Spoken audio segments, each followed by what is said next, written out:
Live from the Washington, D.C. area, all empowered citizens need to know about intelligent use of resources, smart governance, inclusive communities, smart industry, and healthy, thriving urbanization.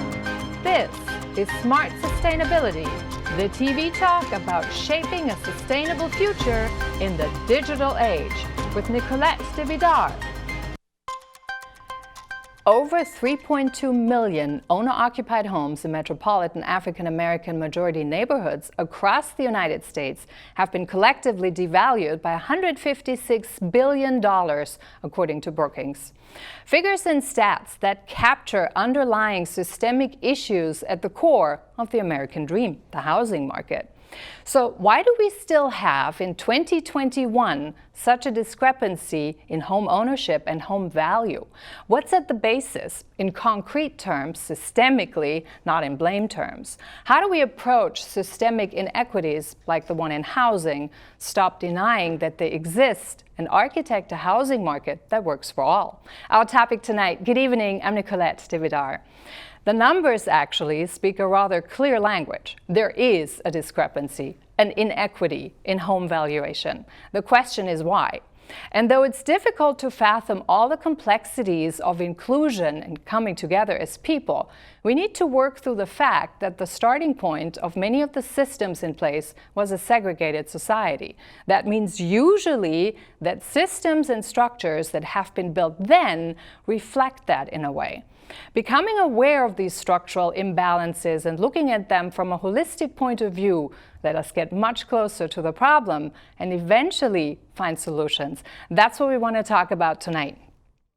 Joining us this evening is Stuart Yasgur. He's leadership group member at Ashoka, where he focuses on social innovations that use market forces to address social challenges at large scale. He's part of the economic architecture project between Ashoka and Brookings.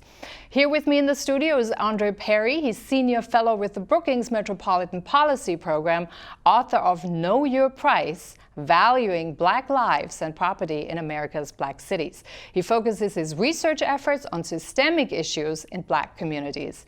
We've got Bree Jones, founder of Parity, an equitable development company that rehabilitates abandoned properties by the block to create affordable home ownership opportunities. At the core of her work is development without displacement. She aims to revitalize distressed neighborhoods while ensuring that legacy residents can participate and benefit from reinvestment. We got Anthony Fiano, project manager at Brookings, where he focuses on engagement and how systems intersect with communities. We have Adreanecia Morris, Executive Director for Housing NOLA, a 10-year public-private partnership working to end the New Orleans affordable housing crisis. Gambit Weekly named her New Orlean of the Year for her role in Housing NOLA's innovative strategy in 2017. She also chairs the Housing Louisiana Alliance Network and will share some of her insights with us tonight. Welcome on Smart Sustainability, all of you, and of course you, Andre, here in the studio. Thanks so much for being with us. Hey, thanks for having us. Oh, this is a very, very important topic, I think. So let's dive right in. We only have an hour, so lots to talk about.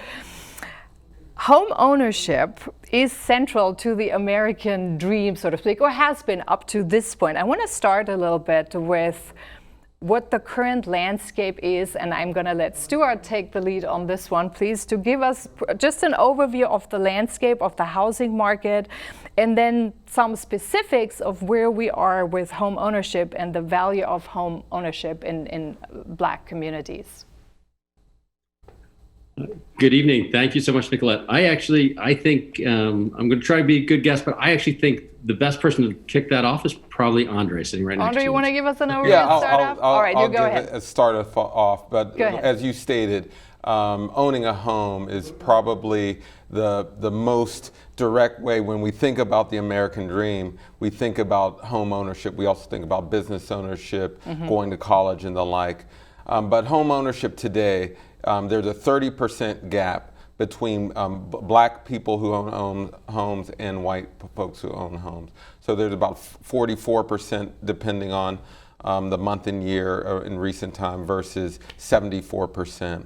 But that's not the only story. When we do own homes, Black people, the homes that we do have are undervalued. I mean, that's the nature of my research. But I also want to be clear, the impact of a lack of home ownership, a lack of value, is also evident in the deaths that we're seeing during this pandemic. Housing predicts for health. And so when you have lower housing outcomes, ultimately you see lower life expectancy in neighborhoods. And just to clarify, so the number you said with the discrepancy, to my understanding, that's been already cleaning up some of the issues that would affect numbers in terms of how you would get to that, right? Well, so when I talk about housing devaluation, what I mean, let me explain that. Yeah. At the Brookings Institution, I did a study along with my colleagues Jonathan Rothwell at Gallup and David Harshbarger at Brookings. We wanted to really look at when homes in Black neighborhoods, what's the value of homes in Black neighborhoods versus those in white neighborhoods. And right off the top, when we just looked at comparison and price, we found that homes in white neighborhoods where the share of the Black population is less than 1%, on average are about $340,000. But when, and compared to Black neighborhoods where the share of the Black population is 50% or higher, it's about 50% less, about 140,000 in general. And so, and it's a pretty linear process. As the neighborhoods get Blacker, the home prices go down. But a lot of people will say the reason for that is because of education or crime. And those are things you can control for in a study, and that's what we did. So we took that absolute price, we controlled for education, crime, walkability, all those fancy Zillow metrics you see. And what we found pretty much astounds, that homes in Black neighborhoods on average are underpriced about 23%, about $48,000 per home. Cumulatively, there's about $156 billion in lost equity. And that's just an astounding number. People, because we know that municipalities use that equity in your home to finance things like education, policing, infrastructure. It's also the money that people use to lift themselves up. And just to give an example, $156 billion, it's such a big number. It would have financed more than 4 million. We actually have a chart on that one. As long as you talk about this, we can actually show that as well. We do have a chart about opportunity, and maybe you can walk us through and say what 156 billion actually can buy. Absolutely. It comes up, and I was saying, it would have financed more than 4 million Black-owned businesses based on the average amount Blacks use to start up their firms. It would have paid for more than 8 million four-year degrees based on the average four-year public education. It would have covered almost all of Hurricane Katrina damage, replaced the pipes in Flint, Michigan 3,000 times over, and it's more than double the annual economic burden of the opioid crisis. It's a big number. And so when people see something going wrong in Black neighborhoods, they always say it all starts at home, insinuating that Black people don't have home training. But it actually all starts at home in terms of home values. And that's why I say all the time that there's nothing wrong with Black people that ending racism can't solve. We've got to look at the policies that led to this devaluation and property, because when we do that, we actually give people an equal shot at the American dream. But I want to pick up on something that you just said here. So you said that with 156 billion, we could have helped 4 million businesses and things like that. Now, in hindsight, that always is you've got your number, we've got the result, and then we can say what the number can do. But this hasn't been noticed for a long time to quantify it to that extent. And my question, the natural question, is how could we overlook so much those discrepancies? Well, and this goes back to what we generally believe and what we assume how conditions play out. Part of the American dream is that we assume that everything you see is a direct result of individual behavior. that we don't see the policies and practices that are baked in that create racial disparities. And throughout the United States history, we know that we lived in segregated communities. We still do, more or less. But remember, it was legal to discriminate against African Americans. Chiefly redlining practices in the 30s through the 70s, where then during the 30s, the federal government backed the homeowners loan corporation's effort to redline majority black communities, and basically deeming them too hazardous to lend out various low interest loans, down payment assistance, and other things. And so many black communities were not able to develop.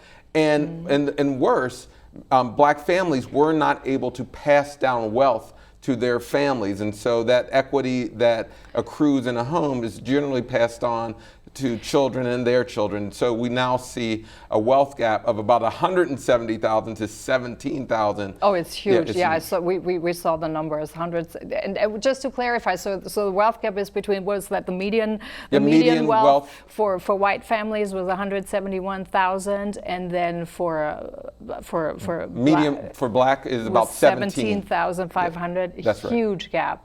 That's right. That's exactly right. But a lot of that stems from these housing disparities that we see. And the same thing as business. Most people start their firms using the equity in their home. So when you see only 2% of the black population having employer business, it's a direct result of not having equity in the home. Yeah, and that actually brings up something I want to talk for a moment about this. So when we hear about devaluation normally in more white communities and things like that, you think devaluation is automatically only market-based.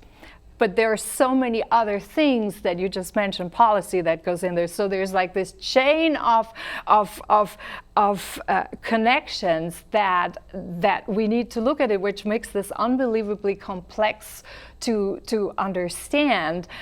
To get away from the market. Now, Stuart, when we say, how would we move away from thinking about devaluation in terms of market to the broader thing in how we look at it? And you laid it out nicely, Andrew, but in terms of, simplify this, how do we do this in our minds? I think, one of the things that's so powerful about Andre's work and the work that he's doing with his team at Brookings is they're bringing an asset lens to it, right? We're looking at the very significant assets in black majority communities, and we're recognizing that they're devalued. And so naturally, your question is the natural one. Why is this being devalued?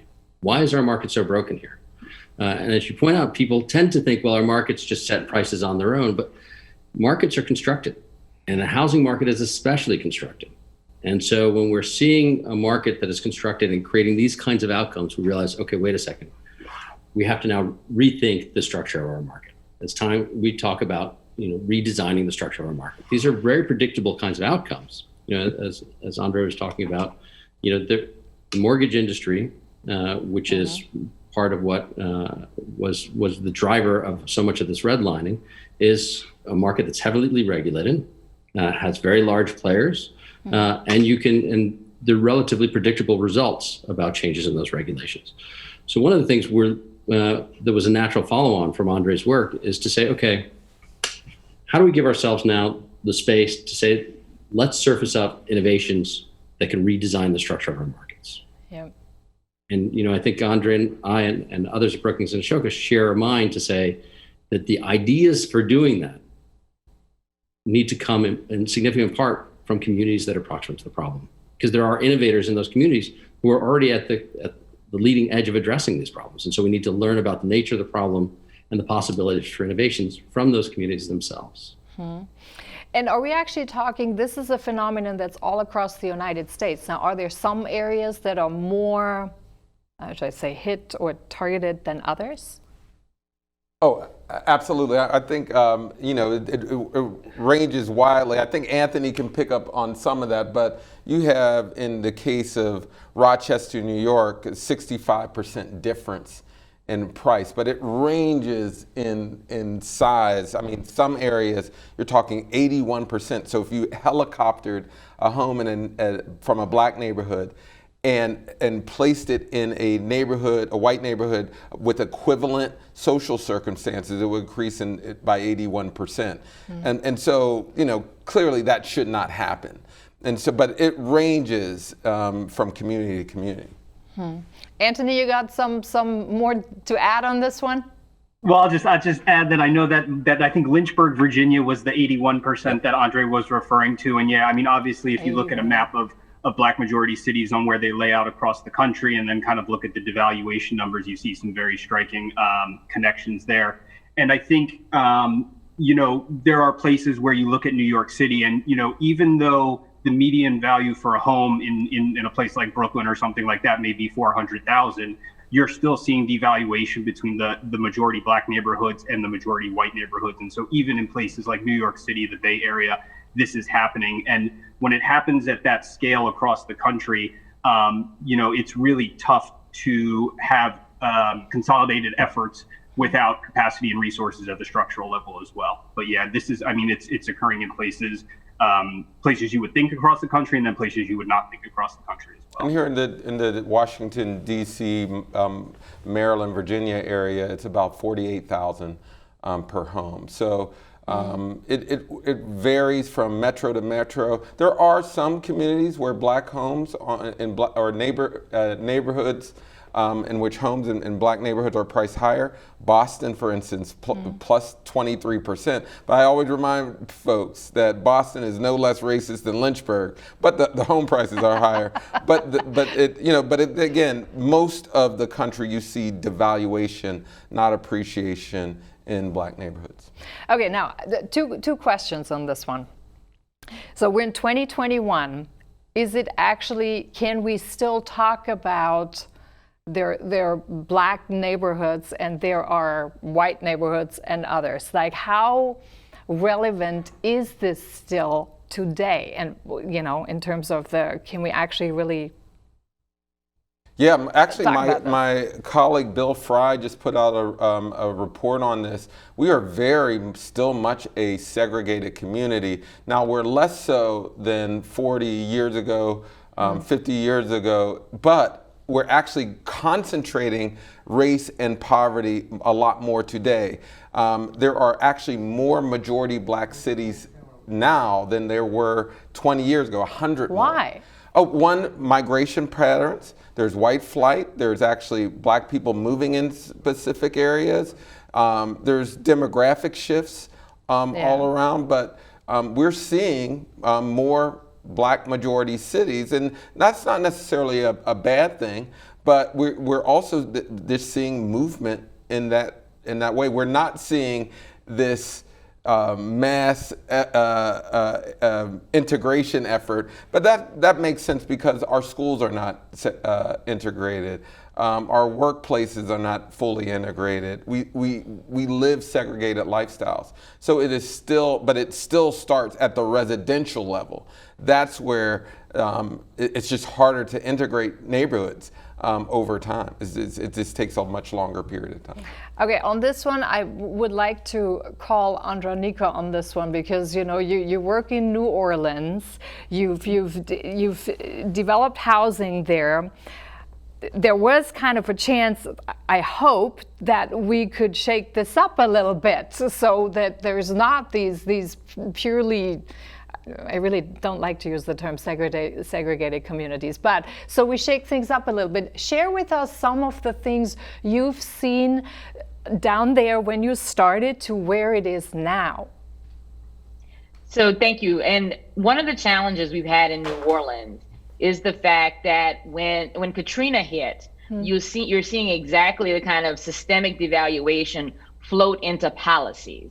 That's why it's so important to have these kinds of conversations, so that when you have a disaster, be it a pandemic or a polar vortex or a hurricane, when the recovery process starts, if the policies are still rooted in that kind of bias, if that devaluation isn't acknowledged and addressed, you end up with policies that perpetuate the same problem.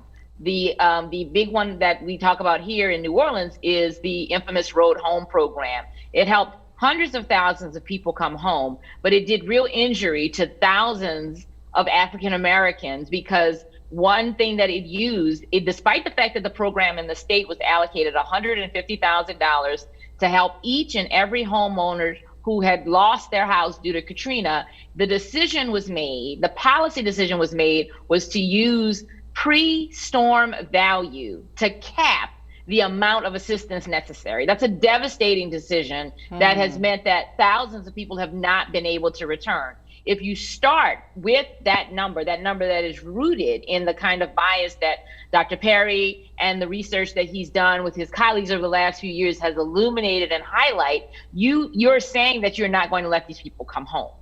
That's a policy decision that's made. So this is how the very real policies play out and impact people. So we still have people 16 years later, it's coming up on the 16th anniversary of Hurricane Katrina this year, 16 years later, people who have not been able to come home, people who made the decision to sell their home, people who are now, who have rebuilt and are struggling because we haven't owned and acknowledged these kinds of problems. And so, yeah, in New Orleans, we got all of the money you could have ever needed to end the problems with housing. But now we have a housing system, we have a housing market because of our failure to regulate, our failure to destigmatize. We have a housing market that is more imperiled than it was pre-Katrina. We have a market now with COVID. A report just came out this past week that's saying 1-bedroom apartments in the city of New Orleans, where the average median income for a family of 4 is a little over $42,000. 1-bedroom apartments are going for $1,700 a month. Home values are over $250,000. So these are the very real consequences of our failure to make the right decisions and to enact good policies. And we've got to stop that. And it starts with acknowledging the evils that we've done in the past so that we can fix them. Has there anything changed in terms of the policies?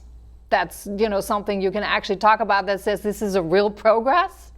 So that's what Housing NOLA is. It's as you mentioned earlier, it's a partnership between our public partners as well as community using data. Everyone made a commitment to follow the policy framework. Unfortunately, we haven't been doing too well over the last year. We also built into this an accountability metric to talk about whether or not those policies are being implemented. And unfortunately, New Orleans earned an F last year. Yeah, can I just add, because I lived in New Orleans for a long period of time, particularly after the storm, owned a home there. And I can't say this enough that people are devalued. Black people are devalued in New Orleans. At the 10-year anniversary, there was the equivalent of 2 state budgets poured into that region, in the New Orleans region. Black people were as poor as they were before the storm, and there were significant less black people in the area. And so it showed you where we were investing. It wasn't in black people. And so we have a long history of this. When the classic Norman Rockwell picture of Ruby Bridges going to school to integrate the school, that's New Orleans. Plessy versus Ferguson, one of the policies that created the segregated systems in America was in New Orleans. And so all that devaluation of black people comes out of the wash in home prices. And in my research, it's almost as if when people see black neighborhoods, they see twice as much crime than there actually is. They see worse education than there actually is. And what then happens, instead of investing in black people, we invest in others to fix black people. And that investment never leads to growth and development of people and communities.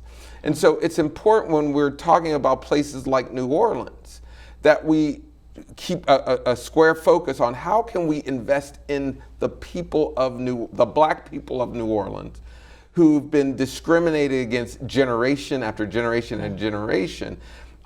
Because if we just waved a magic wand and raised home prices, you're going to actually hurt. And that's exactly kind of what happened. We invested in brick and mortar and infrastructure and others.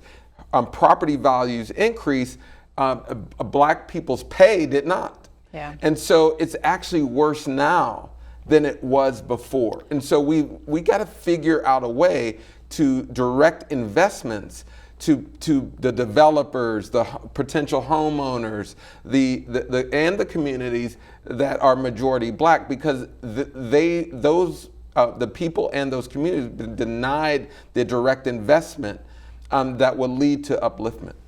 But that sounds also that the real focus is by redirecting the value and the investment on people and getting away from the material bottom number and from just looking at things where they were before.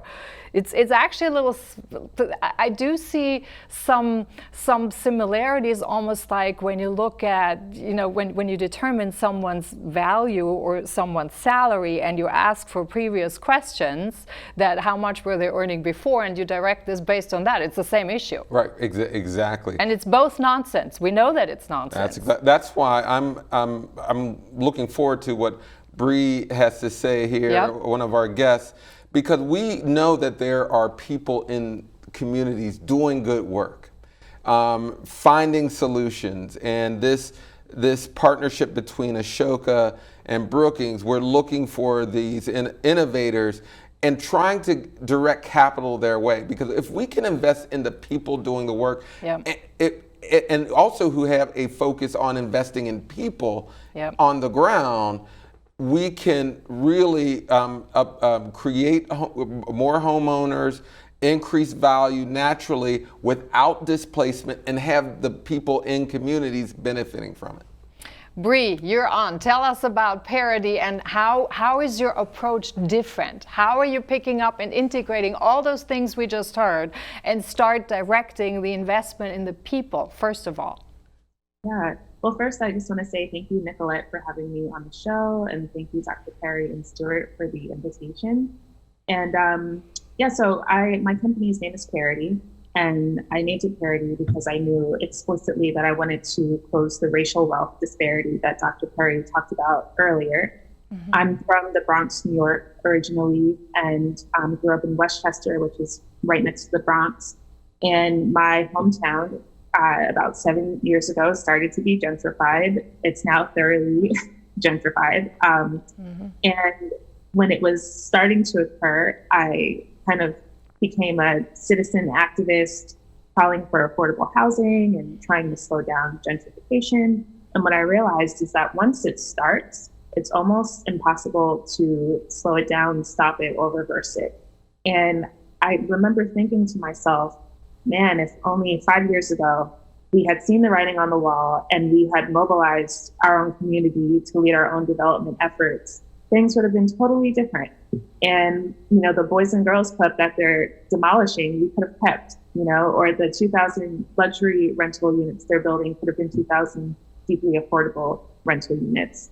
And so it kind of planted a seed in my mind that there was something there to explore. I didn't quite know it would be what it is today, but what I did was I bought one of the last vacant and abandoned buildings in my community, and I was able to do a full gut renovation and create 3 deeply affordable rental units to keep people who had existed in the neighborhood for generations, to keep them there.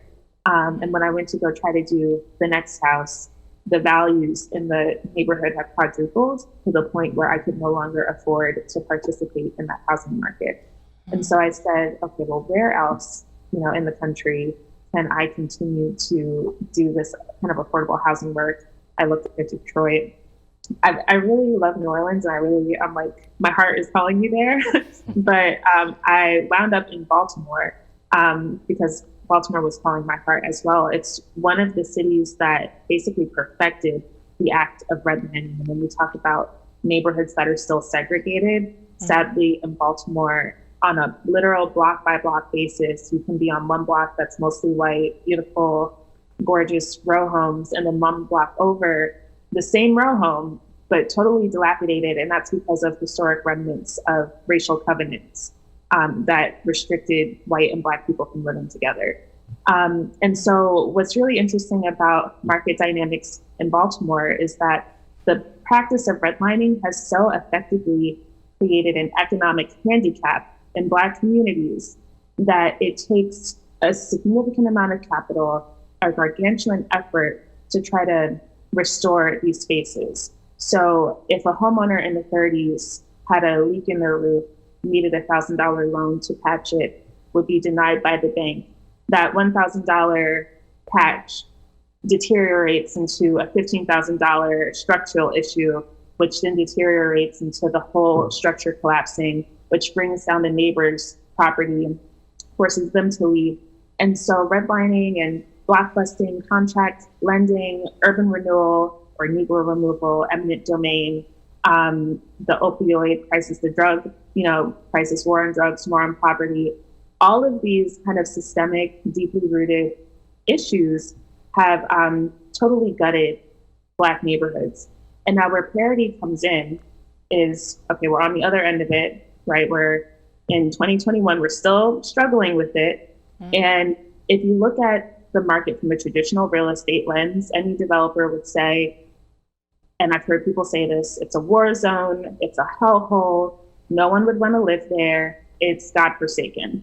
I know from experience living in the Bronx that people used to talk about my community that way, and now there are rental units at $2,500 a month.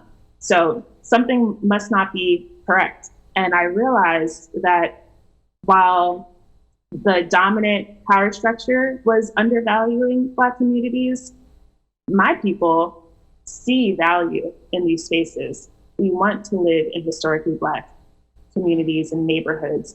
We see what's happened in DC or San Francisco, and we don't want to allow those patterns of gentrification and displacement to continue. And so what Parity is doing is we're kind of organically rebuilding the market in two ways. One is that we're rebuilding demand for these areas by working in collectives of motivated individuals who want to buy houses together on a block by block basis. So even before Parity even owned any buildings to sell, we had 25 people in our collective that said, we'll all move back into this community together as a means of social justice and wealth building. And then on the other side, Parity is trying to close this appraisal gap, which we've kind of alluded to in a lot of different ways. Yeah. But we raise institutional capital to do the actual redevelopment of the houses, but we also do fundraising of soft capital or grants that can essentially close the cost of construction and the appraised value. The appraised value is low because of the valuation of Black neighborhoods.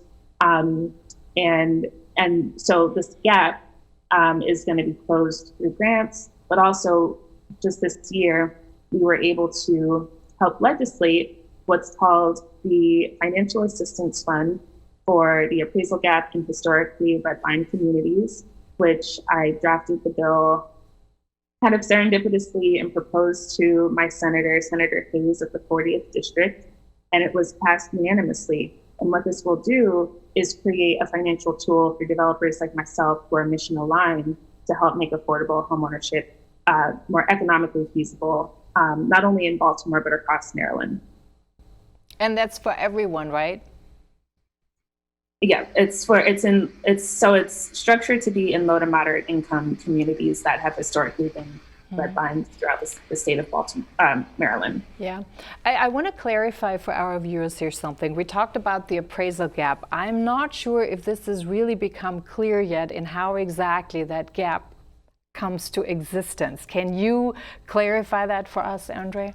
Yeah, well, if folks have been paying attention to the news recently, they've seen these extraordinary social experiments undertaken by homeowners in which they were either selling their home or getting it refinanced, and they had an appraiser come and to assess the property. They came, provided their statement of value, and the owners then would say, hey, this doesn't seem right.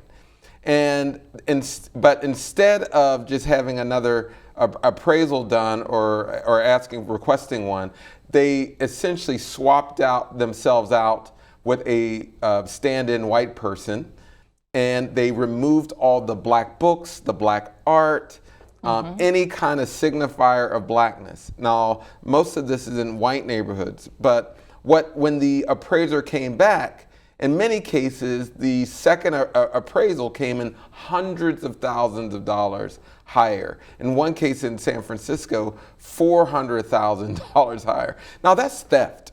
That is just straight up theft.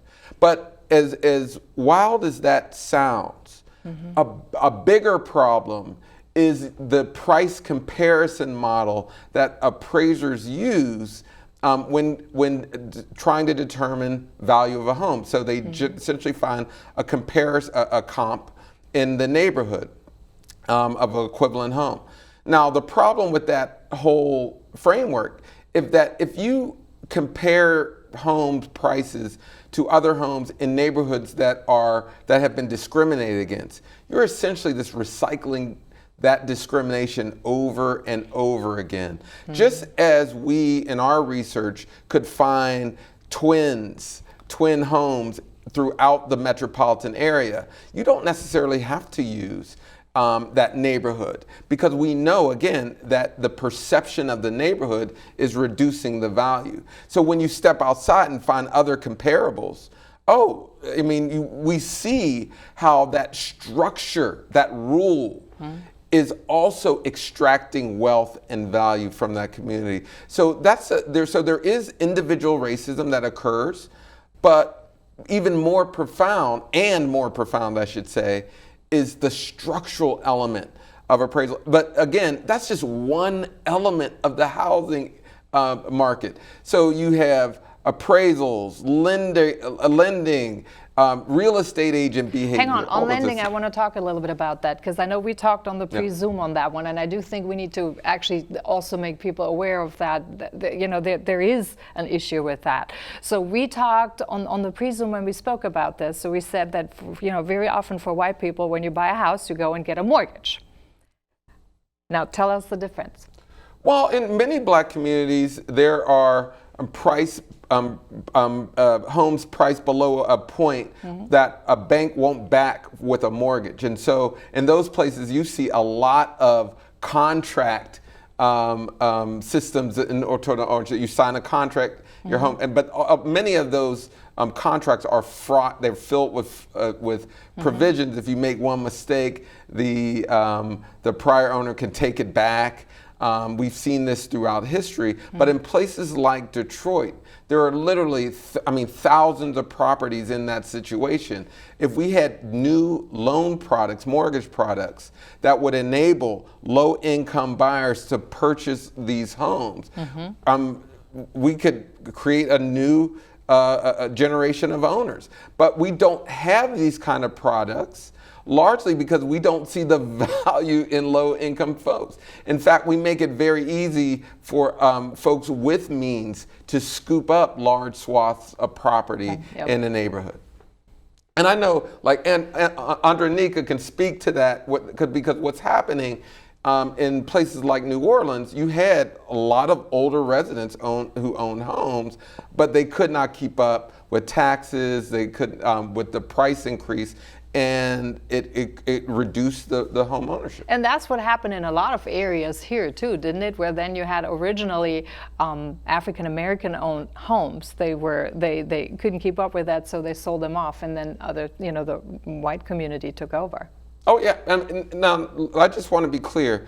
Money talks in so many ways, and in many of these markets, you still have income discrimination. We constantly put out reports that show people with same degree levels, but if you're black, you get 30,000. If you're white, you get 40,000. And so when we're trying to solve for housing devaluation, housing discrimination, we also have to be mindful. You can never have affordability if you have significant income discrimination in employment, because if you can't. If people can't earn the amount of money to get into a home, it's always going to be unaffordable. And so we've got to really look at discrimination across the board. But again, housing is so central because if you can you do something with housing, you're going to do something for education. You're going to do something for infrastructure. You're going to provide municipalities more money. You're going to provide individuals with greater wealth. And again, wealth predicts for so many other areas. Adreanecia, you have something to add on this one since Andre brought it up. I'm sure you have an example to share.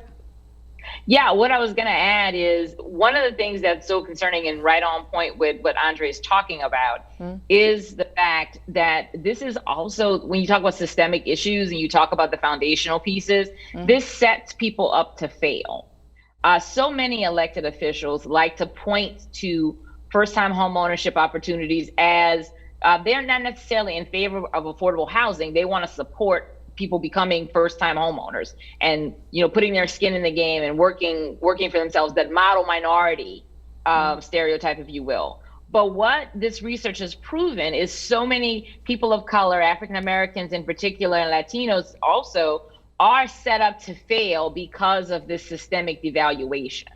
You buy your home, you point to it and you say, we've helped, I've created these programs, and we've done this here in New Orleans. We, post-Katrina, again, using Katrina resources, we invested almost over $75 million creating first-time homeowners with soft second programs. But we're not monitoring how those folks are doing, and we set a lot of those people up to fail because of this notion that they've just got to work a little harder. You want to give people the opportunity to retain and build wealth, and then pass it on to the next generation. That's how generational wealth works. If all you can do is help this one family, that household, hang on to the house until mama and daddy die, and then the children cannot buy the house, we have not created generational wealth, and we've set that family up for failure. And then when they do fail, they are blamed for it. They are the ones who you should have figured it out. You should have been able to save more. You should have been able to be more strategic, when the game is rigged against them. And we've seen this in New Orleans. We've seen it in Detroit. We've seen it in a lot of majority African American cities. And again, the way to solve this is to acknowledge it and to build new systems in place to create these programs. Dr. Perry mentioned there's amazing programs out there that will help low to moderate income people become first-time homeowners, everything from the Section 8 home ownership program to better banking and lending products that are targeted at low to moderate income, mostly people of color. But if the game is rigged against them, those programs will not come to fruition. And bonus, we get to blame them for failing. So go ahead, Bree. I just wanted to kind of piggyback off of what Adreanecia was saying about ensuring that we are setting people up for long-time success, and kind of touch on the issue of property taxes and assessments. So we talked a lot about appraisals, and what's really interesting is that in low-income communities, those homes, although they are very low appraised, they're disproportionately assessed at high rates, which means that the poorest folks are paying the majority of the taxes, whereas in affluent communities where the homes are highest appraised, their homes are disproportionately assessed at low rates, which means that the wealthiest, most capable folks are paying a smaller share of their taxes. And when you look at particularly elders in low income and Black communities, oftentimes they own their homes free and clear. Which means that the only way that they pay their property taxes is in a lump sum at the end of the year directly to the government, rather than it being escrowed in their mortgage on a monthly basis. And this, at least in Baltimore, is resulting in a lot of people going to tax sale, which is an annual process through which the city sells debts. What happens is big investors from Wall Street are getting 12 to 18% returns on those debts. And then they have the right to foreclose on folks' homes. And so all of that equity that was generated, because these homes are free and clear, are lost in an instant. And because of the just pervasive effects of racism, the generation that would be inheriting their parents' homes are not financially capable of doing so. And so those homes, that wealth generation and the multi-generational wealth building is kind of stopped and lost. And so with Parity, some of the ways that we're trying to counteract this, one is that we are assisting folks with applying for homeowners tax credits, which locks in your property taxes so that even as values in the neighborhood go up, your taxes don't go up with it. We're assisting folks with life estate planning so that when mom or grandma does transition, she has a plan for how she wants to have her assets stewarded when she, departs. And we are doing a ton of work trying to abolish tax sale in its entirety for owner-occupied units, because Wall Street shouldn't be making 18% off the backs. Oh, absolutely. I want to shift our focus here a little bit and talk about how could we actually re-architect the market. So with all these complexities that are in there, if we had to tackle all of these problems from a whole systems point of view, Stuart, what's a great way of re-architecting the market? And what do we actually mean when we say we need to re-architect the market? Because with all these complexities, it sounds like we really need to put a completely different structure in place. Yeah, well, I think that's in part quite right. I think, if you listen to the conversation that we've had to this point, it's pretty clear that you can put the myth to bed that the market just sets the price of houses independently, and this is a reflection of the real value of those homes, right? If you look at the conversation we just had about appraisal prices or about mortgages not being available for homes that are below a certain threshold price, or the kind of mysterious fact that appraisals are lower in Black majority neighborhoods, yet assessments can result in higher tax burdens, you see that the decisions we're making on a policy level and also kind of as market participants are creating the predictable results that we're seeing. So that's the pessimistic realization of where we are today. But these are also the results of active choices that we're collectively making. And they are, which also means that we can choose something that's quite different. And that's part of the opportunity that's in front of us. But this is, this can't be, I think critically can't be done in any single silver bullet way from a 100,000 foot view, right? We need to understand that while this is a nationwide phenomenon, it also has takes a different face in different communities. And needs to be addressed differently in those communities, right? So the impact that it's having in Baltimore is quite different than what's happening in Washington, D.C., where we have different kind of market dynamics going on. So it's one of the reasons why we think that it's so important to do exactly what we're doing today, which is, focusing on this massive problem, but also listening to innovators in communities who are pointing out where the structures today are failing and how we can start to think about redesigning them. Yeah, I think actually that's really a great point, because I've noticed that when in all these various conversations, there very often is a misinterpretation or a misunderstanding when we talk about systemic structures, because people automatically, I think most of us do, we take it as almost like a personal, I don't want to call it a personal attack, but there's like always this personal racism component to it. But this goes much deeper. And when you listen to all of this, these are so fundamental structural issues that we need to clarify really, what those are, so we all become more aware of them and learn to deal with that, and not just think, well, whenever you hear, I know there are some people, when they hear discrimination, they automatically have a red light going off because it's put all in one corner. But there's a part of it that goes in there, but it's mainly the systems. Yeah.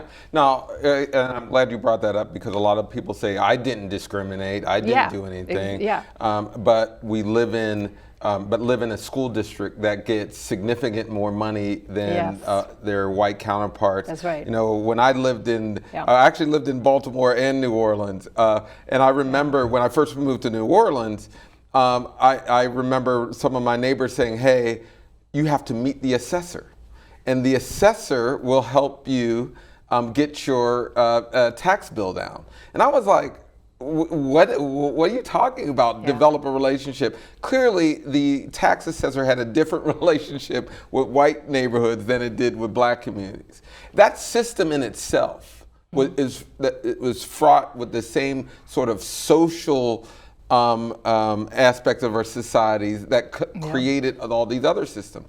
But more importantly, we always forget, most of our time in the United States, it was legal to discriminate against black people. So all these systems that are in place today were created during this time period. Yep. And I mean, and sometimes it reflects in the actual personnel. Not picking on appraisers, but 85% of appraisers are white. 75% are male. Now, in any kind of egalitarian society, that would never happen. And so for me, we really got to understand that we are still trying to figure out how to remove the dregs of racism from our structures, because we're now so accustomed to living this lifestyle. And I mean, and we see this all the time. You can have a person, a white progressive, marching, saying Black Lives Matter, but when it comes to changing the school financing, they'll say no go. Yeah, and actually that brings up a really important question that I have. So yes, we know there are the structural issues. The structural issues we can sort of pinpoint and put our fingers on. Perception is a lot harder to put your finger on because it's an intangible, right? Perception is really hard. But that's where research comes out. With our research, we see that perception in home values. And that's what I want to say. Yeah. So what percentage, like what role does perception play in the structure? Yeah, we see the outcome. In terms of outcome, that perception leads to 23% difference in home values. Oh. Now, again, it's not just appraisers. The lenders have the same perceptions of people in the black community. So when they're lending, they see greater risk. When you have a real estate agent with the same perception, how that manifests itself is it says, hey, you should go to this neighborhood and not this neighborhood. So we can't necessarily pinpoint the exact number, but we know there's a bundle of racism in different sectors of the market that we know is reducing value and causing harm to individuals and reducing their capacity to get a home. And actually I want to clarify that also, because for viewers I think it's really important to know. So when we hear there's racism, very often there is automatically this negative connotation with that. Perception, and that's what everyone can do some work on themselves, is that you really question your own perception in terms of, what is your, in a much more tangible, feasible way, how do you perceive something when you look at something?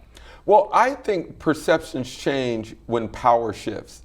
When we invest in people and we see the growth, then we realize, it wasn't. I would agree with that. Yeah. So, this issue of trust, perception, it won't change unless we see investment. Promise. Yeah, that's exactly right. And so for us, what we're trying to do with this partnership is, one, recognize the solutions on the ground in areas, the Brees, the Adreanecas, the people that have solutions, but they're not recognized because they're in the communities that have a negative perception. So going forward, we're actually almost out of time. We only have like 4 minutes left. It goes quickly. Let's talk about what can we do to address that. I know Stuart mentioned already, like we talk about the communities, every community is different. What can we concrete do to address that? Who's going to take the first stab? Anthony, you were so quiet. Come on, go. So at least for me, I'll say the first step towards that could be greater transparency and data availability. Just to what Andre was just saying, we know the equation is weighted discriminatorily. We just don't know exactly which portion, appraisers, real estate, lending behavior, how much that factors into the overall equation. And we can find that out. It just, the data is held very closely in the hands of a very few. And so lack of transparency into processes, into the data, into the different metrics and measurements doesn't allow us to really unpack that puzzle at all. So I would say greater transparency into data. And then what we're seeing all across the country in innovation, we're seeing people experimenting with new credit scoring systems, for instance. Oh man, that's long overdue. Exactly. Oh. New loan products, for instance, new ways of ownership, cooperative models. What Bree is doing in Baltimore, what Adreanecia, and also let's not forget, let's have innovations on accountability systems as well. That it's not just about creating new markets, it's also about creating new policy, new zoning ordinances, for instance. Just as discrimination created a new generation of policies that explicitly excluded Black people, we can create a culture of inclusion that will drive new solutions that we see many of our participants, potential participants, doing. Yeah, I see Stuart. Go. Yeah, I would love to just jump on that as well. I think one of the things was we need to realize that this is a frontier of innovation that we should be demanding and expecting from our systems, at a policy level and market participants. That when you recognize the devaluation, starting with the devaluation of homes in Black majority neighborhoods, there's a whole frontier of innovations that has to come out here. That we need to redesign the way our structure of our markets are working. That means the mortgage market, the appraisal parts of it, how we assess people who are being credit worthy, how we build wealth in communities. And so this is not a one shot, here's the prescription that we're going to answer it. This is the beginning or kind of reinforcement of the need for a whole range of these innovations. And we have to foster those innovations, which means that we have to see them as they're emerging in communities. And we have to come to them as partners to enable them to really succeed. So that's one of the things we're calling for here. Adreanecia? Yeah, I disagree with Stuart a little bit. Just not everything he said was dead on, but there is one thing that we can do. Yeah. And that is recognize that ending housing insecurity in this country is the foundation for all of our societal inequities. Andre was talking about this earlier. You cannot fix education in this country without fixing housing. You cannot end economic inequity without addressing housing. You can't end health disparities without addressing housing. God knows COVID taught us that, if nothing else. And we can and we must put housing first, and we can and we must decide in all of our communities that unless we're creating policies, new innovations, new strategies that actually work, that's how we get through the miasma of different solutions. They must be judged against a very simple metric. Does this end housing insecurity in these communities? Does it address systemic racism in these communities? And that's a great ending. Thank you so much for all of you on coming on here. So obviously housing is at the core. To get back to the American dream, that's where the start needs to be. And a lot what we heard here, you can certainly read out more on our Facebook page if you like to, and read out more on the issue. There's a lot to learn for all of us. Thank you so much for watching, and we see you next week. Have a good night.